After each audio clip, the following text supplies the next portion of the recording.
मैं श्री कैलाश चौधरी जी से आपकी जोरदार तालियों के साथ निवेदन करूंगा कि इस टूर्नामेंट के बारे में पधारे हुए सभी अतिथियों का और खिलाड़ियों का मनोबल बढ़ाएं।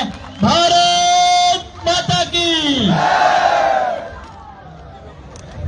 बोले भारत माता की, भारत माता की, वंदे वंदे। जैसलमेर की आवाज है ये, मुझे नहीं लगा पाकिस्तान तक जाने बैठे। वंदे वंदे वंदे। धन्यवाद। आज इस जैसलमेर प्रीमियर लीग क्रिकेट की जो प्रतियोगिता है, इसके समापन के अवसर पर हमारे मध्य विराजमान हैं हमारे जिले के अध्यक्ष आदरणीय चंद्र प्रकाश जी, जिले के प्रमुख आदरणीय प्रताप सिंह जी, और साथ ही हमारे बीच में जैसलमेर की लंबे वर्षों तक सेवा करने वाले हमारे दोनों पूर्व विधायक आदरणीय छोटू सिंह जी, आदरणीय शाम सिंह जी, और मंच पर बैठे भाई साहब हमारे छोटे भाई कमल सिंह जी, जिनके लिए जोरदार ताली बजे। युवाओं के प्रेरणा स्रोत, और पवन कुमार सिंह जी, जिन्होंने ये इतना बड़ा भव्य और शानदार आयोजन किया, इसके लिए जोरदार मैं इनको कहूंगा आप सबसे कि ताली बजाकर इनका मनोबल बढ़ाए और इनका उत्साहवर्धन करें कि भविष्य में ऐसी प्रतियोगिता का लगातार ये आयोजन करते रहे। तो मैं आपको जितनी तारीफ करूं, मैंने सोचा नहीं था कि जैसलमेर की धरती पर इतना भव्य क्रिकेट की प्रतियोगिता, जब आप चर्चा कर रही थी प्रारंभ में, तब मैंने सोचा शायद इतना व्यवस्था कैसे होगी, कैसे होगा, संपन्न होगा। तब तक बीच में क्रिकेट की प्रतियोगिता या कोई भी प्रतियोगिता कराना बहुत मुश्किल होता है, क्योंकि काम जब बनता है, अच्छा होता है, तो उसमें बिगाड़ने वालों की संख्या कहीं से घुस जाती है। लेकिन आपको इसमें सफलता मिली है, तो इसमें इन सभी जो इतने लोग खड़े, इन सब का योगदान रहा। तो जबकि अपने अपने लिए बहुत ताली बजाना चाहिए।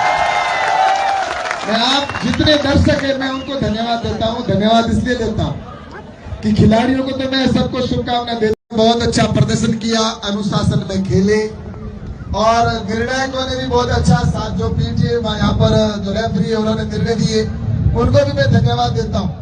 लेकिन उससे ज्यादा धन्यवाद मैं दर्शकों को देना चाहूंगा, क्योंकि दर्शकों के बिना मैच का न तो खिलाड़ियों को आनंद आता है, न आयोजकों को आता है। तो ये इतना जब सब कुछ जो हुआ है, इसके लिए मैं आपको धन्यवाद देना ही चाहूंगा। साथ ही मैं देश के प्रधानमंत्री जी को भी धन्यवाद दूंगा कि उन्होंने खेलो इंडिया का जो कार्यक्रम किया पूरे देश में, और उसका परिणाम है कि आज हर युवा के दिल में एक विश्वास जगा है कि हम अगर कुछ करेंगे तो आने वाले समय में हम निश्चित रूप से आगे बढ़ेंगे। आपने देखा होगा कि पहले जो प्रतियोगिता होती थी, आज गांवों के अंदर प्रतिभाएं आई है, और गांवों के अंदर से प्रतिभाएं निकलकर और देश के अंदर नाम रोशन कर रही है। और कभी हमारा मेडल के अंदर, कभी ओलंपिक या अन्य मैच होते थे, तो निचली पंक्ति से नंबर लगता था कि हम कहां पर हैं। आज हमारा नंबर ऊपर से मेडल के अंदर नंबर आता है। और ये सब पीछे कि जब खिलाड़ी विदेश की धरती पर खेलने के लिए जाता है, तो प्रधानमंत्री जी सबको बुलाकर और उनको स्वागत करके और उनका मनोबल बढ़ाकर उनको घर से रवाना करते, विदाई देते। तब उनको लगता है कि हमारे देश के प्रधानमंत्री हमारे साथ है, हमारे देश की जनता हमारे साथ है। और उनके पीछे जो 140 करोड़ की जनता, उनको लगता है उस समय कि 140 करोड़ की जनता मेरे साथ है। इसलिए जो खेल का प्रदर्शन होता है, उसमें और चार चांद और उत्साह के साथ वो खेलता है, और उसी का परिणाम है कि वो जब मेडल लेके जीतता है, और जैसे ही उसको स्वर्ण पदक या कोई मेडल मिलता है, तो देश में से सबसे पहले किसी का फोन अगर उनको बधाई के लिए जाता है, तो मेरे देश के प्रधानमंत्री आदरणीय नरेंद्र मोदी जी का जाता है। और उनको जाऊंगा अगर लूंगा, तो मेरे पास में सबसे पहले मेरे देश के प्रधानमंत्री आदरणीय नरेंद्र मोदी जी का फोन आएगा। ये सब उत्साहित करने के लिए देश के युवाओं के अंदर प्रतिभा की कोई कमी नहीं है, लेकिन उनको तराशने की आवश्यकता है। और इसी का परिणाम है कि मैं पवन सिंह जी आपको धन्यवाद देता हूं कि आपने जिस तरह के नरेंद्र मोदी जी का सपना है कि खिलाड़ियों को तराश कर उनको आगे बढ़ाना, उसके सपनों को साकार करने के लिए आपने यहाँ पर जो कार्यक्रम क्रिकेट प्रतियोगिता का रखा है, मैं आपका धन्यवाद देता ही हूँ। साथ ही नरेंद्र मोदी जी के 9 साल हुए, इन 9 साल में कई अचीवमेंट प्राप्त हुए। देश के सैनिकों का मनोबल बढ़ा है। आज इंफ्रास्ट्रक्चर की दृष्टि से देश मजबूत हुआ है। गरीब कल्याण की योजनाएं बनी है। ये सारा अब हमें लगने लगा है कि देश आगे बढ़ रहा है। आज देश की सीमाएं हमारी सुरक्षित है। कभी हम बॉर्डर पर बैठते थे, हमें डर सताया करता था। आज डर लगता है हमारे को नहीं, हमारे दुश्मन देश को, पाकिस्तान को लगता है डर, हमें डर नहीं लगता। इसलिए आज देश सुरक्षित हाथों के अंदर है। और इस जब सुरक्षित देश हमारे हाथों में है तो हमें चिंता करने की जरूरत नहीं। अब देश आगे बढ़ रहा है तो उसमें हम सबका योगदान हो। और इसलिए मैं आप सबसे कहना चाहता हूं कि ये खेलो इंडिया, ये कोई सिर्फ जिस तरह से यहाँ पर हमारे खिलाड़ियों को आपने इतना बड़ा कार्यक्रम का आयोजन हुआ है, और मैं हमेशा स्वयं भी खेल के प्रति रहा हूं। मेरे बचपन से मुझे खेलने का भाई साहब बहुत शौक रहा है। और मैं जब कॉलेज में था तो उस समय कबड्डी का कैप्टन में था, क्रिकेट टीम का भी कैप्टन में था, और फुटबॉल का भी कैप्टन में था। और उसके बाद में इस तरह से जो 4 गेम मेजर गेम मेरे थे। और एक देखिए, गोला फेंक में प्रथम, तस्तरी में प्रथम, लॉन्ग जंप में प्रथम, और उसके साथ में रनिंग में भी मैं प्रथम कॉलेज में। राजस्थान तक तो प्रथम रहता था, आगे जाते पीछे हो जाता था। तो मुझे खेलने का शौक ज्यादा था, इसी वजह से मैं यहाँ हूँ। क्यों? क्योंकि देखिए, खेल से हम बहुत कुछ सीखते हैं। खेल के अंदर खेलते हुए हमें भाईचारा सीखते हैं। एक सामने वाला जो खेलने वाला, उस समय खेल में कबड्डी में गए कोई काको नहीं लगे, सामने वाला दुश्मन है, लेकिन खेल समाप्त होते ही दोनों भाई बन जाते हैं और एकता सीखते हैं। हम खेल के माध्यम से एक दूसरे के साथ कोऑर्डिनेट करना सीख जाते हैं। खेल में बहुत कुछ चीजें सीखते हैं। और आपको पता है आजकल कुछ लोग आत्महत्या कर लेते हैं, छोटे से हताश हो जाता है ना कभी जिंदगी के अंदर कि मैं एक स्कूल में पास नहीं हुआ, किसी में पास नंबर नहीं आया, और वो सीधा जाके लटक जाता है ना। इसके पीछे कारण क्या है? इसके पीछे कारण एक ही है, और वो कारण है बचपन में अगर उसने खेल खेला होता तो वो आत्महत्या नहीं करता, क्योंकि उसको पता है कि जीत हार के बाद में जीतते हैं। खेल में हमारे कबड्डी, कभी क्रिकेट में कोई टीम जीतती है तो उसको पता है इस बार नहीं तो अगली बार जीतूंगा। तो खेल से हम जीवन के कई सीख जाते हैं। तो इसलिए ये आत्महत्या करने वाले लोग जो कायर लोग होते हैं, मैं उनसे भी कहना चाहता हूं और आप सबसे कहना चाहता हूं कि खेल हमारे लिए जरूरी है, स्वास्थ्य के लिए जरूरी है।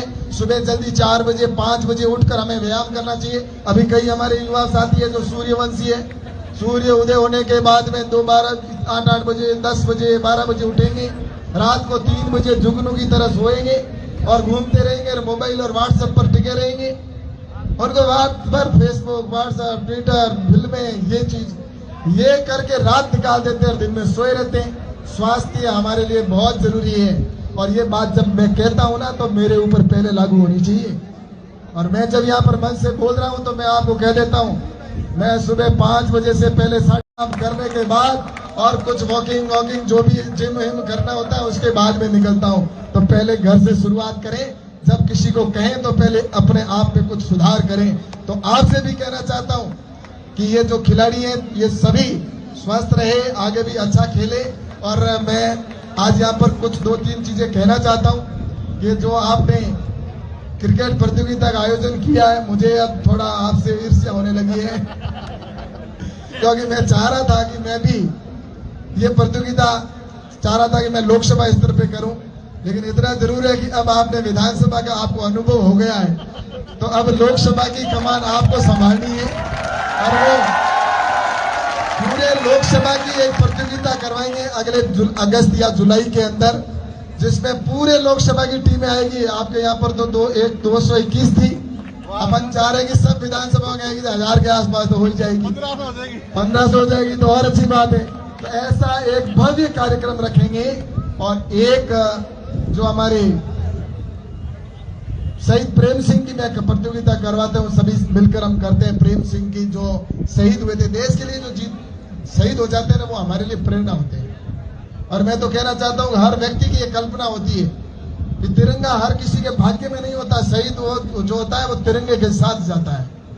और ये ऐसे देशभक्त हैं जो देश के ऊपर, वो जो बॉर्डर पर बैठे हैं उनकी वजह से अपन चैन की नींद सोते हैं। हम ऐसे ही नहीं सोते, हम वो आज रात को सोते हैं, चाहे तपती धूप हो, सर्दी हो, गर्मी हो, बरसात हो, बर्फ हो, उसके अंदर चीज बैठे रहते हैं और सोते नहीं है। इसकी वजह से हम चैन की नींद सोते हैं। तो ऐसे सैनिकों पर हमें नाज है, मेरे भाई कमल सिंह पर भी मुझे नाज है, और ऐसे देश के लिए शहादत देने वाले और सब पर हमें नाज होना चाहिए। और इस चिताओं पर लगते हैं हर वर्ष मेले। तो आज मैं आपसे कहना चाहता हूं कि ऐसे कार्यक्रम होते हैं जिसमें, जैसा कि शहीद प्रेम सिंह का मैं जब विधायक था तो उस समय शुरू करवाया था, लेकिन मेरी एक इच्छा थी कि मैं जो अपने मोहनगढ़ के अंदर शहीद हुए अपने भाई राजेंद्र सिंह जी, उनके मैं वहां पर आया था और आपको पता होगा। और मैं चाहता हूं कि अगली बार उनकी बरसी हो, उस समय एक वहां पर कबड्डी की प्रतियोगिता का भी आयोजन किया जाए। उसमें जो भी होगा पूरा खर्चे से लेकर जो भी व्यवस्था होगी वो मैं करूंगा, लेकिन व्यवस्था देखने का काम आप सबका होगा। कल समापन हुआ, अगली बार कर लेंगे, या उनकी बरसी है तो अगली बार जयंती के ऊपर या ऐसा कुछ अवसर देकर मैं चाहता हूं कि वहां पर अच्छा कार्यक्रम। और ये एक यहाँ का नहीं है, जहां भी शहीद का कार्यक्रम हो वहां पर करें। ये नरेंद्र मोदी जी हमारे देश के प्रधानमंत्री जी का हमेशा रहता है कि हम खेलो इंडिया, खिलाड़ियों को, प्रतिभा को आगे लाएं, हमारे देश के सैनिकों का हम सम्मान करें और आने वाले समय के अंदर पूरे देश के अंदर हमारा विकास हो, भारत विकसित राष्ट्र बने। और ये भारत आज हम विकसित होता हुआ देख रहे हैं। पहले कभी भारत के प्रधानमंत्री दूसरे देशों में जाते पूछता नहीं था कोई, लेकिन आज विश्व के दूसरे देश के प्रधानमंत्री भी कहते हैं कि नरेंद्र जी हमारे बोश हैं। आज दूसरे देश